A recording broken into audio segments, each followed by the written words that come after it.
पानी की थैलियाँ, रहम की कमजोरी, रहम का लटक जाना, मेंसेस के मसाइल, वजन का बढ़ जाना, कमर दर्द और बेऔलादी के लिए 150 साला खानदानी तजर्बाशुदा हर्बल रेमेडी के अज्जा नोट करें।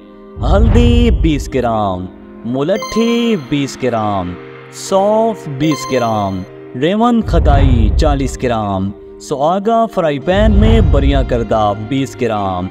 रेमेडी की तरकीब तैयारी नोट करें। तमाम चीज़ों को हर्बल पल्सार स्टोर से ख़रीदने के बाद घर में मौजूद ग्राइंडर की मदद से फाइन पाउडर कर लें। आपकी रेमेडी मुकम्मल तौर पर तैयार है। तरीके इस्तेमाल नोट करें। आधी चम्मच रेमेडी सुबह दोपहर शाम खाना खाने के बाद अजवाइन और काली मिर्च के कहवा के साथ इस्तेमाल करें।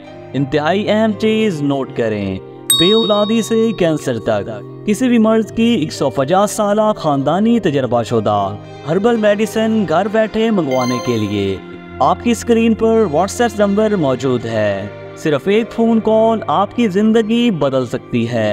हमारी तमाम प्रोडक्ट्स मुकम्मल हर्बल और हर किस्म के साइड इफ़ेक्ट्स से मुकम्मल पाक हैं। अगर आप ऐसी ही नायाब वीडियोस में दिलचस्पी रखते हैं तो हमारा यूट्यूब चैनल लाज़मन फॉलो करें। आपके कीमती वक्त का बेहद शुक्रिया। अल्लाह निगहबान।